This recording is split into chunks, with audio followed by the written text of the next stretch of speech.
Fix this sound isn't available on TikTok. Let's jump right in. First, open up the App Store and type TikTok on the search bar. After you search TikTok, if it shows update, then update your TikTok. Sometimes just updating fixes many things, and if the soundtrack is available after updating, then you don't have to do further process. If not, then let's go with another process. Then open the TikTok app after being updated and click on the top right corner three horizontal lines.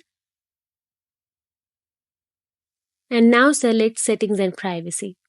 After that, scroll down and click on report a problem. And scroll down again and click on submit or report. Once you have clicked on submit the report, proceed to describe the sound issues you encountered on TikTok, providing details about the specific sound that is not available. Following this, patiently wait TikTok's response and they work to address and resolve the problem. If you found this video helpful, please like it and subscribe to our channel. Thank you for watching.